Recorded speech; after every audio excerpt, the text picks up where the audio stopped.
Buenas tardes, amigas y amigos, bienvenidos y bienvenidas a Tercer Debate, esta que es una iniciativa de los medios legislativos. En el tema de hoy vamos a hablar sobre gobernabilidad a propósito de varias acciones que se llevarán adelante desde el Pleno de la legislatura. Bienvenidos y bienvenidas, esto es Tercer Debate.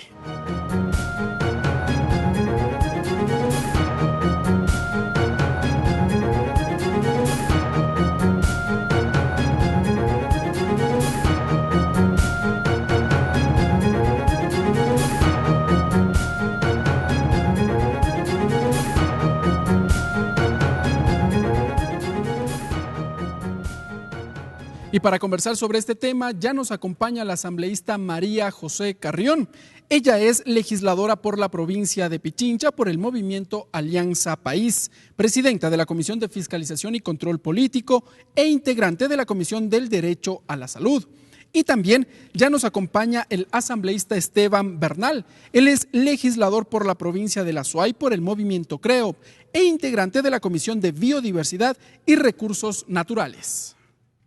Y es que a propósito del momento político que vive el país, que precisamente demanda de acuerdos entre los ciudadanos y los representantes de cada una de las funciones del Estado para solucionar problemas que afectan la vida de los ecuatorianos y las ecuatorianas, entre ellas problemas como la productividad, la inseguridad y también el empleo y el bienestar. A propósito de aquello, les hemos preparado un video.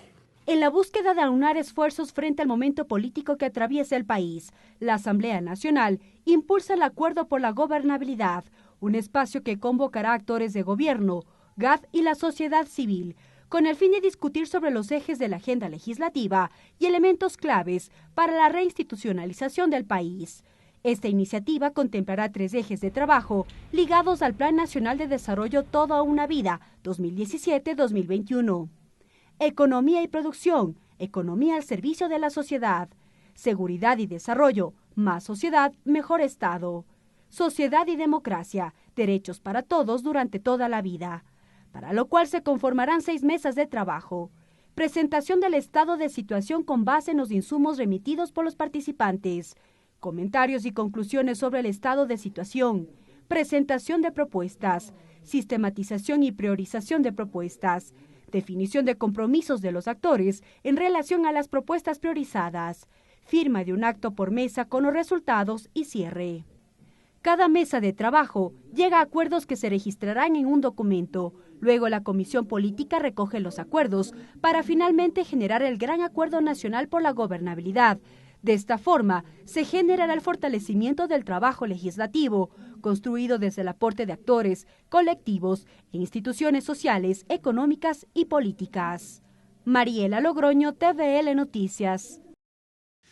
Muy bien, amigas y amigos, allí hemos observado entonces en este video algunos de los aspectos que contendrá este acuerdo por la gobernabilidad, que a propósito la legislatura llevará adelante varias acciones. Vamos a saludar con nuestros invitados. Asambleísta María José Carrión, buenas tardes, bienvenida a Tercer Debate. Muchísimas gracias, Ricardo, un gusto estar aquí con usted, con la televisión legislativa, un gusto compartir también con Esteban, con quienes hemos tenido momentos de fiscalización muy de cerca, y un saludo afectuoso y cariñoso a la ciudadanía. Muy bien, legislador Esteban Bernal, igualmente bienvenido a los medios legislativos. Gracias, Ricardo, creo que hago eco de lo mencionado por María José. Siempre es grato compartir en un espacio que, más allá de las diferencias eventualmente políticas que normalmente se tiene, creo que lo importante es informarle a la ciudadanía los puntos de vista sobre los cuales en la primera función del Estado se debaten permanentemente. Muy bien, legisladores. Asambleísta María José Carrión, empecemos. ¿Cómo enmarcamos a la ciudadanía el término gobernabilidad? ¿En qué consiste? Bueno, la Asamblea Nacional yo creo que es uno de los fieles de la balanza en relación a la gobernabilidad. Primero porque, como decía Esteban, representa a la primera función del Estado. No se le dice primera función del Estado por un hecho de vanidad o de generar, digamos, un tema de poder, no. Se le dice la primera función del Estado porque, a diferencia, por ejemplo, del Ejecutivo o de las otras funciones del Estado que tienen mecanismos de selección distintas, la Asamblea Nacional está conformada por 137 asambleístas que son elegidos de forma directa a través de la democracia directa mediante el voto y que representan a toda la voluntad política del país. Esto hace que sin duda la Asamblea Nacional busque siempre y trate de construir consensos adecuados a través de sus diferentes formas de expresión, como lo son hechos fundamentales como la fiscalización o las leyes. Sin embargo, el esfuerzo que la Presidenta de la Asamblea está haciendo ahora por hacer un llamado a diferentes sectores de la sociedad civil, empresarios, trabajadores, sectores de las organizaciones sociales, académicos, al gobierno central y a otras instituciones públicas para participar y construir un acuerdo nacional por la gobernabilidad, implica que la Asamblea Nacional trasciende de sus naturales funciones como lo es fiscalizar y legislar y plantea y control político y plantea construir un acuerdo con los actores de la sociedad civil que garantice efectivamente preocuparnos por ejes fundamentales como lo son la productividad, la seguridad, el empleo y esto finalmente la generación del bienestar a la sociedad. Un hecho marcó o ha marcado la sociedad ecuatoriana y es que a lo largo de los últimos años ha habido división por parte de sean los actores políticos o los actores sociales. Mucho se ha hablado de que la sociedad ecuatoriana está polarizada cuando se habla de temas políticos. Lo que se busca entonces es reunificar a la sociedad, que se puedan disertir de temas políticos sin necesidad de llegar a la agresión, tal vez. Me parece, Ricardo, que lo que usted plantea es fundamental. En una democracia civilizada, en una democracia madura, y yo creo que nuestra sociedad pide y aclama que los actores políticos actuemos con madurez, con responsabilidad, con compromiso ciudadano. Yo creo que en una democracia de esas características, y nosotros apuntamos profundamente a que sea así, no existe otra cosa que el diálogo como una forma o mecanismo de expresión. Obviamente hemos rechazado y rechazamos todas las expresiones a lo largo de la historia que han violentado la democracia, que han mal usado los principios democráticos, que se han apoderado de ciertas fuerzas y poderes. Y hablo de la historia del Ecuador.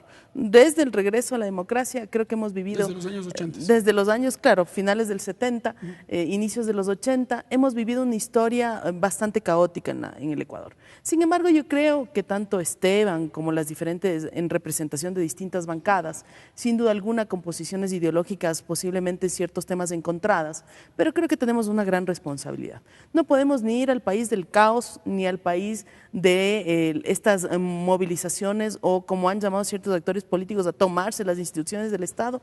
Las instituciones del Estado deben ser tomadas, sí, pero por la ciudadanía, por las propuestas, por las acciones positivas que profundicen esos derechos que dice la Constitución, que también actualicen esos derechos, que nos pongan desafíos tanto al Parlamento como al Estado en su conjunto, es decir, a todas las funciones del Estado, para estar en alto nivel, que es lo que exige la ciudadanía. Por tanto, no cabe, ¿verdad?, todos estos intentos de desestabilización, estos intentos de generar la sensación de que las instituciones no funcionan, estos intentos de generar en la ciudadanía un temor de que mañana qué pasará y el día pasado mañana qué pasará.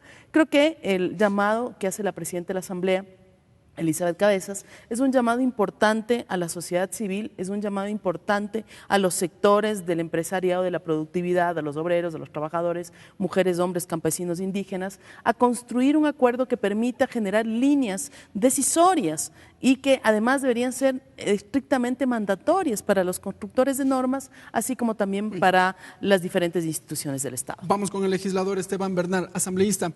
¿Cuál es la visión que ustedes manejan, que el sector político al que usted representa, el movimiento Creo, maneja sobre gobernabilidad? Mire, partiré por lo último, lo dicho por María José hace un momento. Yo creo que una de las dificultades que hemos tenido en estos últimos años, 10 años, quizá es esa falta de interpretación de cómo nosotros entendemos a los actores de la sociedad. Cuando usted excluye, Ricardo, a un actor, cualquiera fuese, le excluye al actor social, al actor artesanal, le excluye al actor político, le excluye al actor de la clase media o al actor de la producción, de las empresas privadas, como pasó en la década anterior, en donde polemizamos todo el accionar político alrededor de quien probablemente esté al lado de un empresario, tenía muy pocas probabilidades políticas en el país, porque estigmatizamos a un actor de la sociedad. Yo creo que la sociedad se compone como un todo. La sociedad amalgama varias y diversas posiciones políticas. Sin embargo, un buen amigo en la ciudad de Cuenca, de mi provincia de la Suay, me hacía una reflexión hace algún tiempo que va de la mano de la última que mencionamos, que enmarca efectivamente en la pregunta suya. Y me decía, mira, más allá de cualquier cosa que quede en el legado del expresidente Correa, problemas económicos, corrupción, etcétera, de lo que se viene discutiendo en el país, hay un legado que es el que mayor énfasis debemos poner. ¿Cuál es ese? Unificar a los ecuatorianos, porque se polarizó el país. Quienes están y no están, como nunca antes en historia. No soy un muchacho, tengo 45 años, recuerdo antes de la época de Rafael Correa, lo cual te da muestra de que efectivamente habían otros estándares de la política, no lo mejor, pero por lo menos más prudentes, que es a los que tenemos que al menos volver en el concepto de sociedad. Pero, legislador, cuando mencionamos en este caso, un expresidente, ya no empezamos precisamente a polarizar, a dividir a quienes estuvieron dentro de ese gobierno los últimos 10 años y quienes marcaban distancias de aquello. Allí ya no estamos polarizando precisamente. Quien no reconoce, analiza la historia, está condenado a repetirla en el futuro. Y eso es real. ¿Hay que intentar desprendernos de la personalización de los hechos? Sí, pero hay que saber de dónde emergen los problemas que tiene el país. ¿Los problemas comenzaron en la última década? Pero por supuesto, o sea, se afianzaron, pero yo no le voy a decir ¿Y antes no había problemas? No, pero vamos por partes. A ver, el tema de la gobernabilidad como tal ha sido estudiada por historia. Usted le hace el libro de la ruta de la gobernabilidad, por ejemplo, del expresidente Hurtado, que avisoraba ciertos problemas que hoy se fundamentan en la realidad que vive el Ecuador y América Latina. Probablemente la gobernabilidad es menos compleja en otros países más desarrollados, pero termina siendo difícil también en un momento dado. No hay gobernabilidad perfecta. La ruta de la gobernabilidad a la que hago mención va de la mano de muchos elementos, y ahí entremos en materia técnica. Por ejemplo, reinstitucionalizar al país. ¿Cree usted que en este momento la Asamblea Nacional debate la posibilidad de una autodepuración? Debate la posibilidad de un levantamiento de inmunidad parlamentaria. ¿Y sabe usted que la Ley Orgánica de la Función Legislativa no establece, María José, qué tipo de votación debemos dar? ¿Cuáles son los mecanismos que tiene? Hay momentos en los que pasa de determinar un plazo para un cierto hecho y luego pasa a manos de una voluntad política de un actor en el país que se llama presidente del Congreso, de la Asamblea Nacional. Antes de continuar, vamos, asambleísta María José, le mencionó usted, ¿qué es reinstitucionalizar al país? ¿Refundarlo, como se hablaba desde el año 2006? Bueno, a mí me parece que eso es un error permanente y una vanidad de ciertos políticos. La verdad, yo creo que no se puede votar la historia de una república que ha construido sus bases en sueños. Sueños que en un momento no representaron a todos, sí es cierto, pero que representaron una voluntad transformadora. Hablemos, por ejemplo, de Eloy Alfaro. Eloy Alfaro construyó ciertas bases que, si lo vemos ahora, pueden sonar anacrónicas, pueden estar fuera de tiempo, pueden ser incluso cortas para la demanda social de ahora de la juventud, de las mujeres, de los sectores indígenas, campesinos, pero que en su momento fueron parte de la construcción de la historia del Ecuador y que fueron reflejo de un momento histórico. Yo creo que el hecho de plantear siempre vamos a refundar el país me parece demasiado extremo para mi criterio. Yo siempre he creído que tenemos que tener la sabiduría y en mi calidad de médico yo respeto mucho a quienes los colegas son cirujanos. Porque el cirujano tiene ese bisturí, que tiene esa capacidad de tener el cuidado, de desprender, por ejemplo, el cirujano oncológico. Desprende lo malo y deja lo bueno.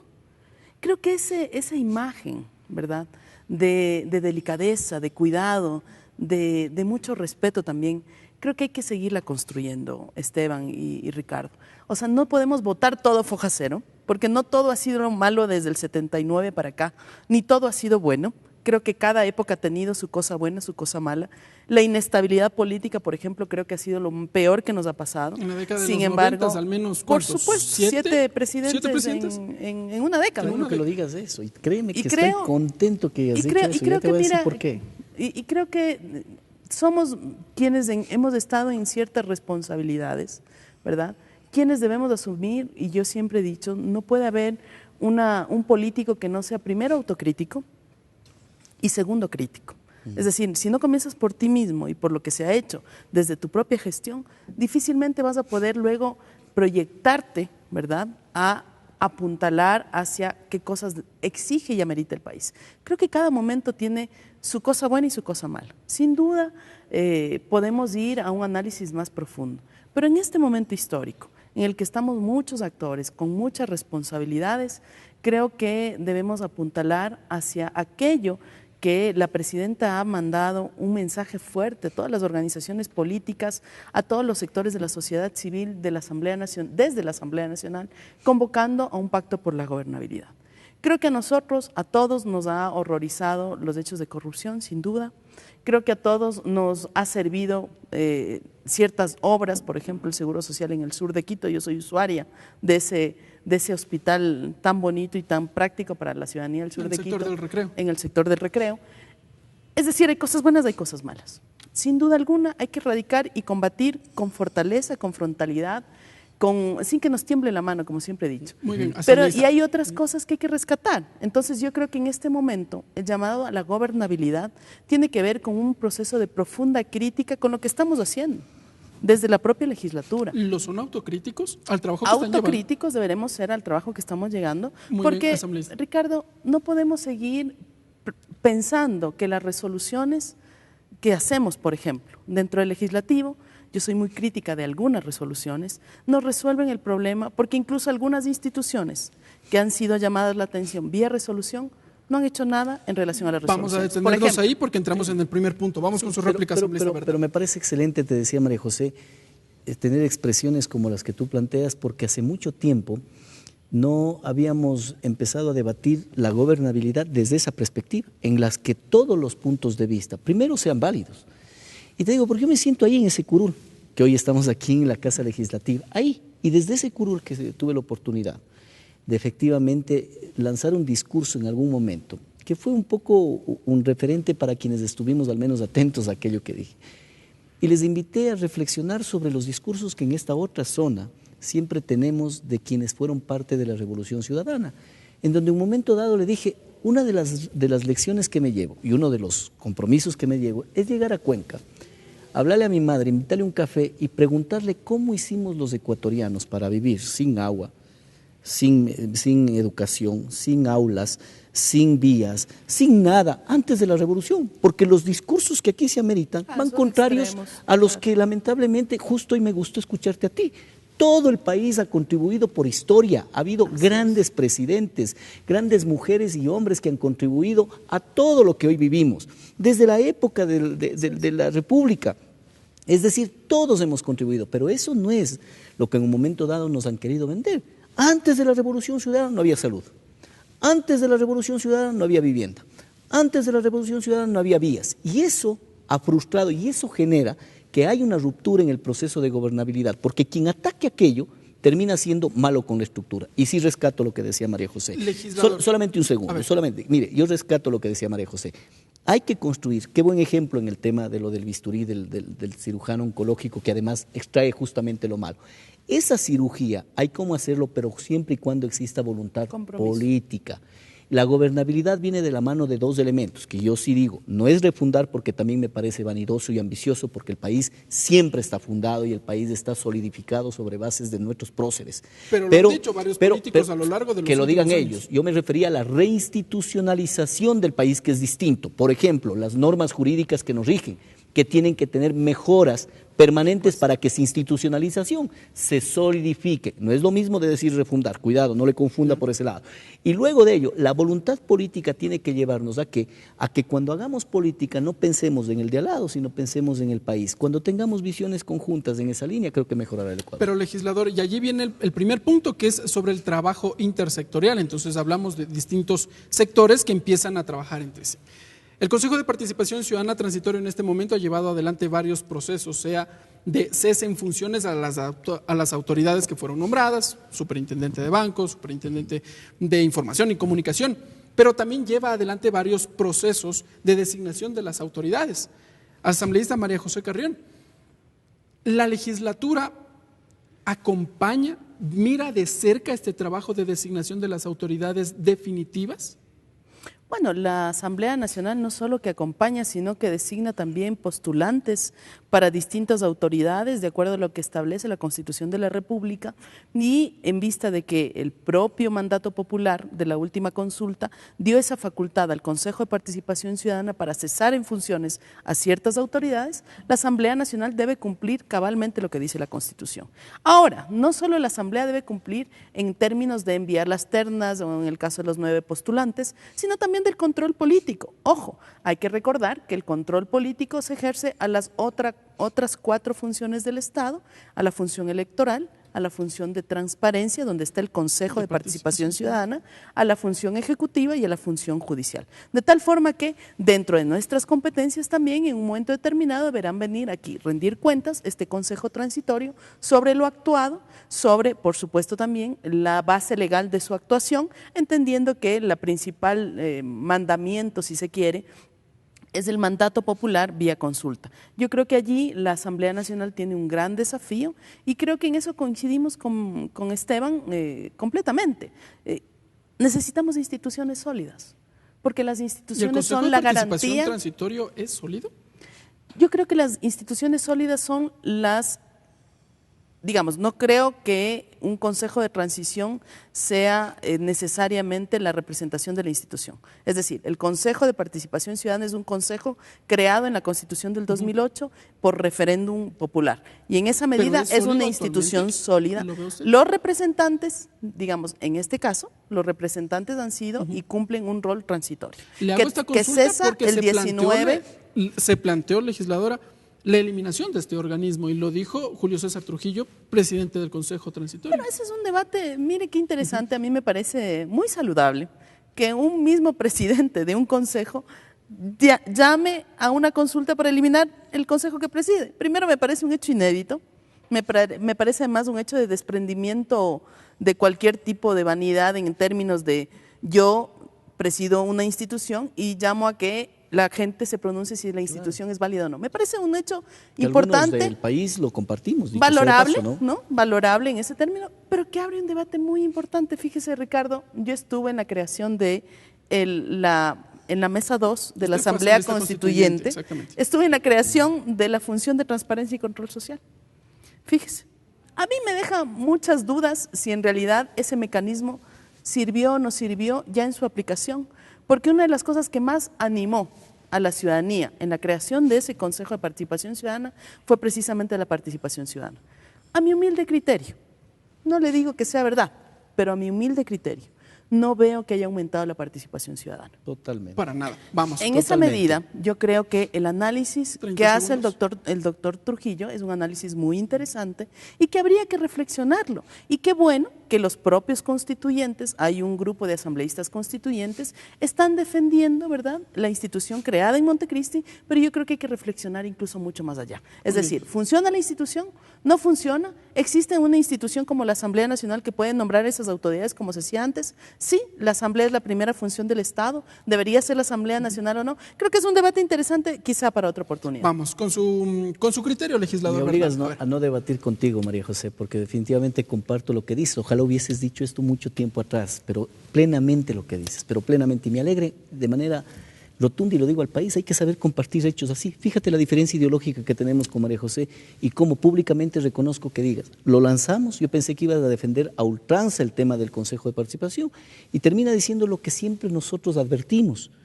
La peor forma de haber intentado darle participación ciudadana es haber intentado institucionalizar algo que está en la naturaleza propia de la ciudadanía. No puede participar a través del Estado.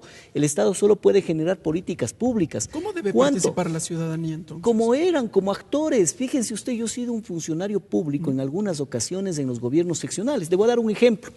Cuando se hacían las licitaciones públicas, ¿saben quiénes participaban? Además de los delegados, delegados institucionales, delegados también del Colegio de Ingenieros Civiles, del Colegio de Arquitectos, quienes venían y aportaban el espacio ciudadano, el espacio técnico, y obviamente tenías a un externo que también obligaba a los funcionarios a guardar mayor prudencia. ¿Y de ellos cuántos ciudadanos accedían a los espacios de control? No, y además, y le voy a dar más ejemplos, vea usted, el tema de las organizaciones sociales, entendidas como gremios, como grupos de profesionales, como cámaras de la producción, como sectores sociales, todos formaban parte. Yo recuerdo desde el año 96 que entré a formar parte del sector público, digamos, alternativamente. Era un muchacho de 21, 22 años, entrando como secretario privado de una autoridad provincial en el Azuay, del prefecto provincial. Mapeábamos a la ciudad, mapeábamos a la provincia, y usted le ponía a los actores, la academia, el sector productivo, los sectores gremiales, los sectores profesionales, y claro, cada uno integraba una forma de participar. En el año 96, hoy en día, ¿quién es la participación ciudadana? El famoso Consejo de Participación Ciudadana, que inclusive, debo aclarar adicionalmente, no es que yo defienda al actual, el actual realizó actividades políticamente correctas, pero no es que no responda, pero por supuesto. ¿No se extralimitó en funciones? No, para mí no, y la historia lo juzgará, pero más allá de eso podría ser de otro debate, pero vamos a lo puntual. Creo que en el marco de la gobernabilidad del país, esto de aquí, de la participación ciudadana, debe ser un punto básico para decir cómo le devolvemos a la ciudadanía para que participe, cómo le damos el poder real, porque ese poder real lo taparon durante años, y hoy también a través de actores políticos. El coronel Hernández reconoció el otro día en un foro, en otro medio de comunicación nacional, dice, yo fui parte de una organización política, creo que de la Red, si mal no recuerdo, de León Roldós. No, el doctor Trujillo, candidato presidencial, miembro de organizaciones políticas, nadie se desprendió del espacio político. Gracias a Dios ellos tomaron actitudes correctas políticamente. ¿Quién fue el otro Consejo de Participación Ciudadana? 5 de los 5 miembros de Alianza País. Eso no es participación ciudadana. Entonces, los dos momentos, porque por eso insisto, la institucionalidad es la que hay que preocuparse. Ni el anterior ni este ha dejado de desprenderse del ámbito político y por lo tanto, per se, está dejando de lado el sentimiento real de participar de la ciudadanía. Muy bien, legisladores, les invito, nos vamos a una pausa. Cuando regresemos tenemos al menos 2 puntos más que debatir aquí en su programa. Amigas y amigos, conversamos con los legisladores María José Carrión y Esteban Bernal en su programa Tercer Debate.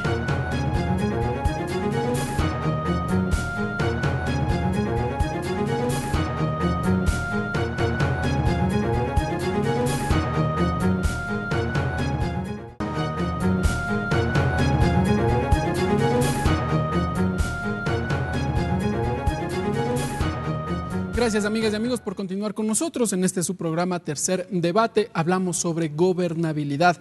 Asambleísta María José Carrión, entre los temas que busca la legislatura se encuentra fortalecer el trabajo legislativo. Y aquí usted en un principio empezó a hacer una autoevaluación, si se quiere, del trabajo de la legislatura. ¿Qué es lo que el Parlamento ecuatoriano va a presentar, va a exponer durante los siguientes años? Me refiero por lo menos a los 2 restantes que le queda al actual Parlamento ecuatoriano, respecto del trabajo legislativo. Yo creo que en base a lo que estamos viviendo realmente amerita que la Asamblea Nacional piense sobre algunos hechos importantes. Por ejemplo, creo que un eje fundamental es el tema de la productividad y desarrollo. Tenemos un gran desafío como país que tiene que ver con la erradicación de la pobreza, y para erradicar la pobreza tenemos que generar polos de desarrollo económico, gran industria, trabajo con calidad, es decir, con un salario digno, con capacitación. Creo que paralelamente a esto necesitamos fortalecer las instituciones tecnológicas que nos den la capacidad, la mano de obra calificada de aquel profesional de tercer nivel tecnóloga, que permitan que esa industria se desarrolle. Tenemos polos de desarrollo planteados, por ejemplo, en lo que tiene que ver a los temas de petroquímica, a los temas de desarrollo y generación de energía, a los temas que tienen que ver con productividad y a los grandes polos de desarrollo portuario. Creo que allí se puede generar una industria nacional que, conjuntamente con la generación de esta mano calificada, pueden generar bienestar en el país, productividad, riqueza, y que esa riqueza, obviamente, a través de los parámetros de redistribución, como lo son los tributos, tengan adecuado momento en que esa riqueza también llegue a los sectores populares a través de esta búsqueda de la equidad.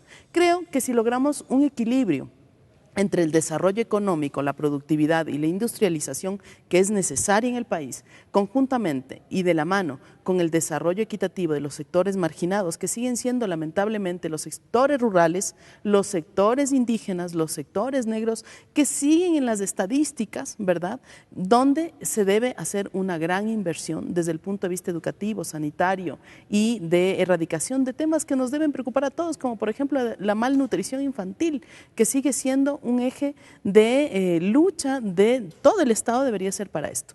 En ese tema de la productividad tenemos grandes desafíos.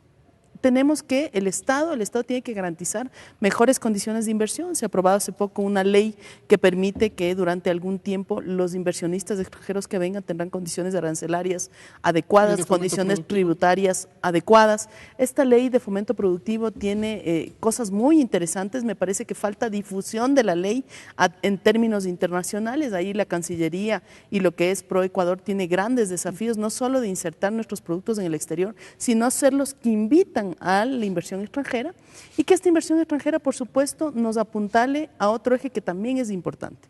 Nuestro país es uno de los países más megadiversos del Ecuador y del mundo, ¿verdad? Ecuador es uno de los países más megadiversos del mundo, está dentro de las estadísticas más altas de la megadiversidad y en eso tenemos que apuntalar para que todo lo que se llama industria blanca, que es el turismo, tenga toda una infraestructura adecuada. Todavía vamos a lugares turísticos donde no existe infraestructura, no existe baño, no existe sistema hotelero adecuado, no existe conectividad de transporte, no existe un sistema de asistencia al turista. Todavía tenemos índices importantes de inseguridad y esto ahuyenta el turismo, de tal forma que tenemos grandes desafíos en este eje que tiene que ver con la economía, con el desarrollo y con la productividad. Ha mencionado entonces algunos proyectos de ley, brevemente de los que usted ha señalado: el Código de Salud, tenemos reformas en temas de educación, Código Orgánico Integral Penal, Ley de Fomento Productivo y el proyecto de fomento al artesano. Algunas de las normativas entonces que las está trabajando el Parlamento.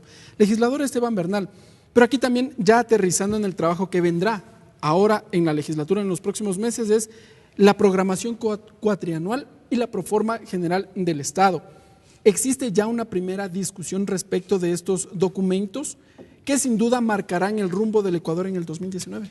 Mire, enmarcándonos en cierta forma en el tema específico de este panel que hemos compartido con usted, Ricardo, y con María José, creo que los elementos que lo plantea también nos llevaría a pensar cómo, nuevamente, en el tema de la reinstitucionalización, nosotros podemos mejorar ese tipo de control político también en estos temas delicados como la proforma presupuestaria. Por ejemplo, cuando llega la proforma presupuestaria, nosotros solo podemos observar, es decir, casi recomendar, no, sugerir, pero no podemos tener control. Así quedó la institucional. No puede. Al documento que no puede. Si el presidente manda una partida presupuestaria, pensemos, para los jubilados que requieren 480 millones de dólares, que debería ser una condición sine qua non de toda esta asamblea y que quizás nuestro bloque lo plantea así, inmediatamente deberíamos nosotros cambiar y tener la posibilidad de al menos vetar cierto espacio, porque no se está cumpliendo con el ámbito social. María José habló de varios espacios productivos, agrícolas, etcétera, que podemos aportar con leyes,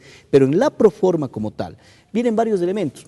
Tema 1, 9.000 millones de gasto público, tiene una reducción de 70 millones. ¿Cuán irrisorio termina siendo esa reducción presupuestaria en un presupuesto de gasto público de 9.000 millones de dólares? Cuando hablamos 9.000 millones de dólares en gasto público, ¿nos referimos a sueldos y salarios del sector público? Y gastos, no solamente sueldos y salarios, sino también movilizaciones, etcétera, etcétera, no solamente el tema burocrático, pero pensemos solamente en el costo, cuando decimos reduzcamos aquello, cuando nuestro déficit presupuestario va a bordear los 10.000 millones de dólares. 3.2% del Producto Interno Bruto, es probable, el Ministerio pero de Finanzas. Mire, pero más allá de eso, más allá de los números, yo a donde voy es al tema de la gobernabilidad. ¿Cuándo usted puede ejercer ese control de gobernabilidad? Si la Asamblea, lejos de solo observar, porque ¿qué es lo que vamos a hacer con ese hecho? Argumentaremos en cada curul de nuestros espacios y diremos, esto no camina así, ha venido apenas 10 millones, se me ocurre 20 millones para los jubilados, ¿y qué pasó con la Asamblea? No pasa nada. Es más, si es que no lo tratamos y no lo aprobamos, pasa por el Ministerio de la Ley. ¿En dónde esté el equilibrio de poder? En donde tengamos la posibilidad de la primera función del Estado, que bien razonado por María José, no es por un tema de vanidad, sino por el nivel de representatividad que tiene una asamblea, al tener por democracia directa varios actores políticos de todas las provincias del país, de las 24 provincias del país. Eso significa de que hay un peso específico de representación, que no tengas la capacidad de decir, en este caso de la proforma presupuestaria, presidente, por ahí no va el tema, vámonos por acá, algún grado de veto para que tenga la posibilidad de redireccionar.